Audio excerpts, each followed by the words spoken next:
You confirmed the trip without asking me. That's the third time this year. I told you the night before. I didn't think it needed a discussion. That's exactly what I mean. She didn't explain further. That was the thing about Claire that people who didn't know her well always misread.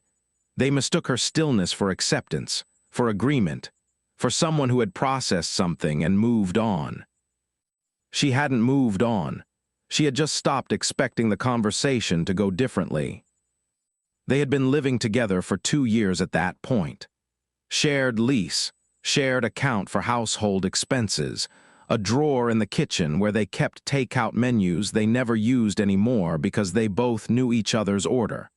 From the outside, it looked like two people who had settled into each other comfortably. What it actually was two people who had settled, and only one of them knew the difference. Claire had started noticing it about 14 months before that Tuesday. Not a dramatic moment, not a betrayal or a revelation. Just a specific afternoon when she realized she had rearranged her entire week around a decision Marcus had made alone, and he hadn't noticed. Not because he was careless, because it had never occurred to him that there was anything to notice. She had almost said something. She rehearsed it twice on the drive home, once more in the shower. By the time she was sitting across from him at dinner, she had decided not to. He seemed tired. The moment didn't feel right. She told herself she would find a better one. She was still looking for it 14 months later. That is the part people find hardest to understand, not that she stayed silent once, but that silence, once chosen, has a way of becoming the path of least resistance. Each time she didn't say it, the thing left unsaid grew slightly heavier. And the longer she carried it, the less possible it felt to set it down without explaining why she'd been carrying it so long. So she kept adjusting, quietly, rescheduling her own appointments, compressing her own plans, making herself fit inside the shape of a life that had been designed, without malice, mostly around him. Marcus was not a bad man. That is important to say, not to protect him, but because it is true, and because it is part of what made everything so difficult to name. There was no villain in this house, just two people with different assumptions about what normal looked like, and no agreement on who got to define it. The argument about the trip lasted 11 minutes. They ate dinner after. She washed the dishes. He watched something in the other room. Everything looked exactly the way it always had. That was the problem. The weekend came and went without the conversation she had promised herself.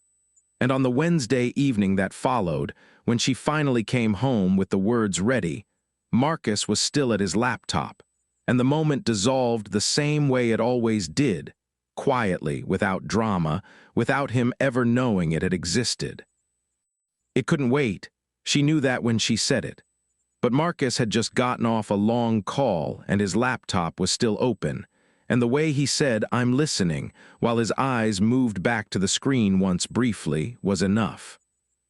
She filed it away, told herself the weekend would be better, that she would find a version of the conversation that didn't start with her already feeling like an interruption.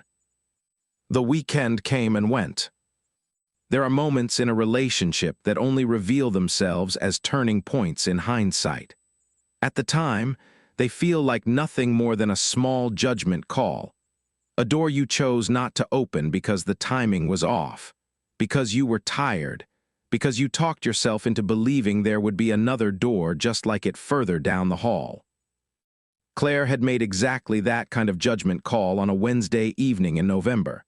She had come home with something specific on her mind, not an argument, not an ultimatum, just a truth she had been turning over for weeks and had finally found words for. She had sat with it through dinner, watched him talk about a deal he was working on, watched him laugh at something on his phone and show her the screen without looking up to see if she was ready to receive it. And she had made a decision. Not to protect herself, not out of fear. She had made it because she loved him in that moment, the specific, ordinary version of him sitting across from her unbothered, and she didn't want to be the thing that interrupted that. She told herself it was consideration. She believed it fully at the time. What she did not account for was what happens when consideration becomes a habit. When you extend it once and the world doesn't end, and so you extend it again and again, until you are no longer making a choice each time. You are simply following a pattern you established on a Wednesday in November when his laptop was still open, and he said he was listening while his eyes moved to the screen. She didn't lie to him that evening. She didn't perform happiness or pretend the thought had never existed. She simply chose silence, a specific, intentional silence that she fully intended to break later. That was the irreversible part, not the silence itself, but the decision that silence was something she could control, that she could pick it up and put it down on her own terms. She could not. By the time she understood that, the silence had its own weight, its own history.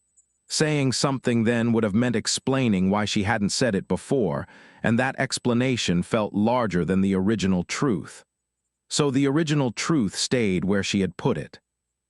Inside, filed, waiting for a moment that kept not arriving. Marcus poured them both a glass of water that night, set hers beside her without being asked, and asked if she wanted to watch something. Well, she said yes. They watched something. She started moving differently inside the house. Not dramatically, not in a way Marcus would have been able to name if someone had asked him. She still made coffee in the mornings, still left the bathroom light on for him when she woke up first, still laughed at the things that were genuinely funny. But there was a fraction of distance in everything she did now, a slight delay between his words and her response, a pause before she engaged that hadn't been there before. Marcus noticed something. He just didn't know what he was noticing. He started filling the silence with more talking, not because he was anxious. He wasn't a man who read anxiety easily in himself, but because the house felt slightly different and talking was how he leveled it. He told her about work, about a colleague who had made a decision he disagreed with, about something he'd read that morning. He offered her conversation the way you offer someone a glass of water when you're not sure what they actually need. She received it, she responded, she was never unkind. But she was elsewhere. The version of herself she was presenting to him was accurate in every individual detail and slightly wrong in the aggregate. She was saying true things. She was just not saying the thing, and the gap between those two had begun to quietly reorganize the entire texture of their daily life. What Marcus interpreted was tiredness, work stress, a phase. He had seen her move through difficult periods before, and he had learned, or believed he had learned, that she needed space to process and would come back to him when she was ready. He trusted that pattern. He trusted her to signal when she needed something different. She trusted him to eventually notice that she had already signaled. Neither of them was working from the same definition of what a signal looked like. So the days continued, functional, recognizable days that would have looked from the outside like a relationship in its normal rhythm. Dinners, errands, brief exchanges about logistics. A Saturday where they were genuinely comfortable with each other for several hours, and she thought, briefly, that maybe she had been overstating the distance. That maybe the right moment was still possible. Then Sunday arrived and the feeling was gone, and she didn't know where it had gone, and she didn't say that either. 3 weeks after the Wednesday in November, he sent her a message in the middle of the afternoon. Nothing urgent. Just a link to a restaurant he thought she might like, with a single line beneath it suggesting they go that weekend. She read it. She set her phone face down on her desk. She told herself she would reply in a few minutes, when she had decided how she felt about the gesture. She didn't reply until the following morning. By then, he hadn't mentioned it again. She had a friend named Dana. Not a best friend in the way that word gets used loosely, not someone she called every day or shared everything with. But Dana was the kind of person who paid attention without announcing it, who remembered the specific things you mentioned once in passing and asked about them 3 months later, who noticed, without being told, when the version of you sitting across from her was not the full version. They had lunch on a Friday in January. Claire's suggestion, which was itself unusual, Claire was the one who typically responded to plans, not initiated them. Dana noted it and said nothing. What she observed over the course of that lunch was this: Claire was present, articulate, and fine. Completely fine. She asked about Dana's job, laughed in the right places, finished her food. But there was a quality to her composure that felt maintained rather than natural, like someone who had decided before arriving how the lunch would go and was executing that decision with precision. Dana asked, somewhere between the main course and the check, how things were at home.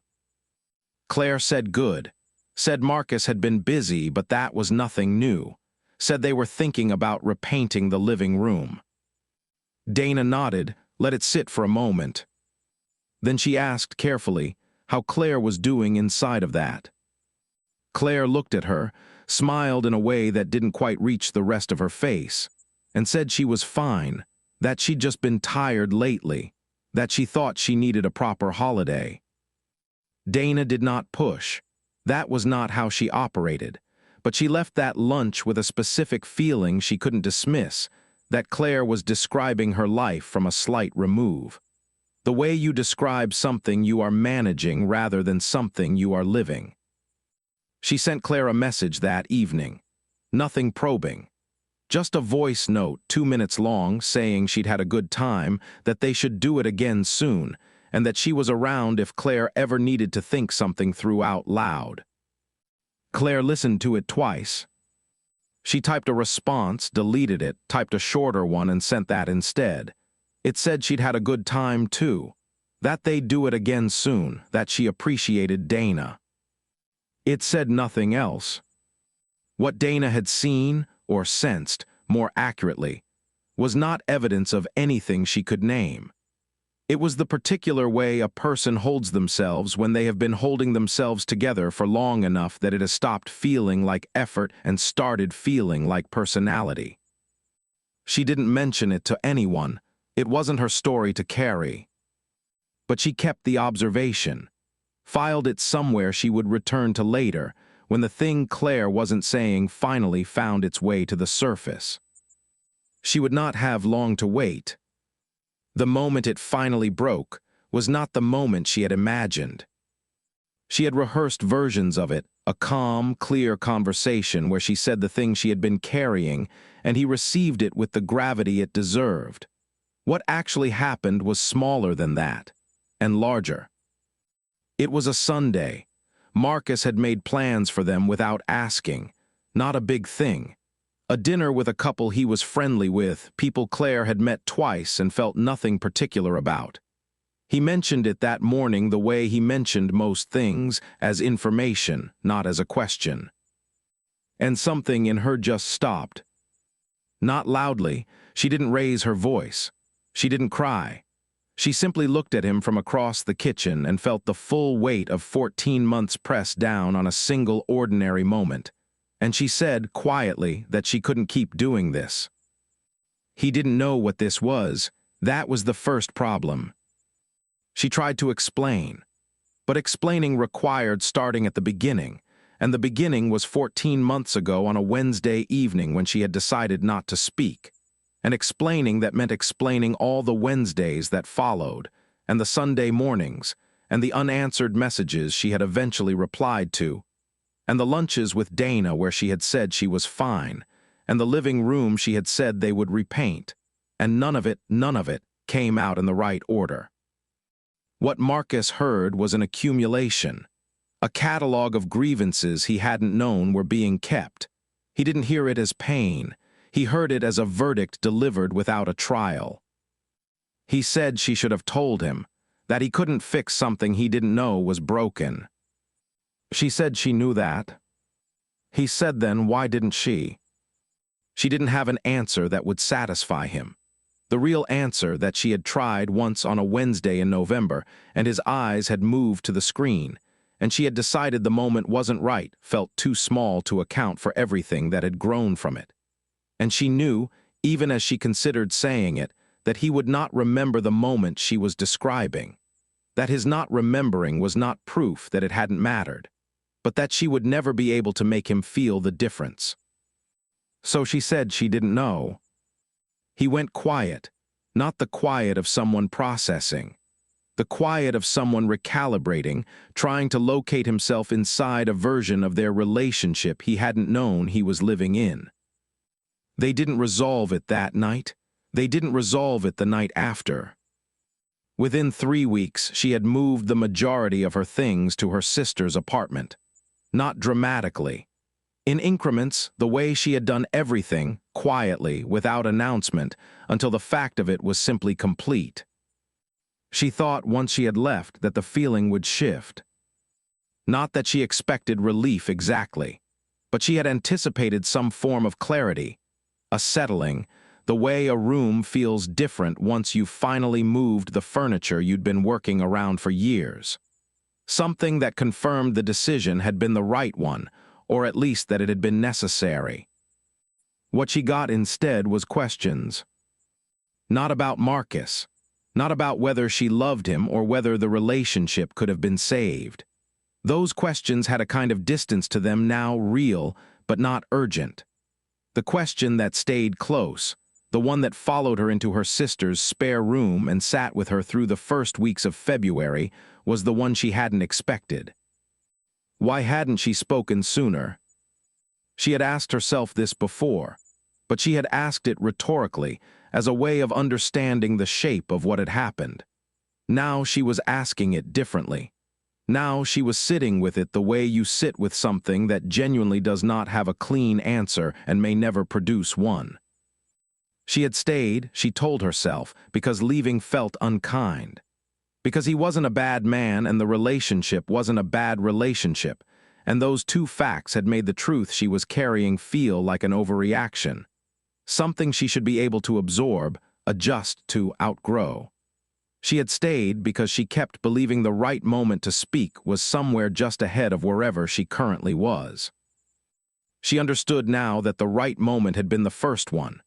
The Wednesday in November when his eyes moved to the screen, and she had decided he seemed tired. That had been the moment. Not because it was perfect, it wasn't, but because every moment after it had been built on the foundation of her silence, and you cannot build something stable on a foundation you are pretending isn't there. Dana came to see her in the 3rd week. Brought food, didn't ask too many questions, stayed for 2 hours. At one point she said gently that she had wondered, that something at the January lunch had stayed with her. Claire asked what she had seen. Dana said she had seen someone working very hard to be okay. Claire nodded, looked at the window for a moment. She said she thought she had been protecting him, that she had genuinely believed the silence was a form of care. Dana didn't agree or disagree. She just asked whether it had felt like care at the time or whether that was the name Claire had given it afterward. Claire didn't answer that evening. She was still thinking about it. That was the thing nobody tells you about the end of something that didn't end loudly. There is no moment where the emotional account closes. The events conclude. The lease ends, the belongings move, the logistics resolve themselves one by one. But the question underneath all of it stays exactly where it was. She had known for 14 months. She had stayed because leaving felt unkind. She had been examining the cost of that kindness ever since.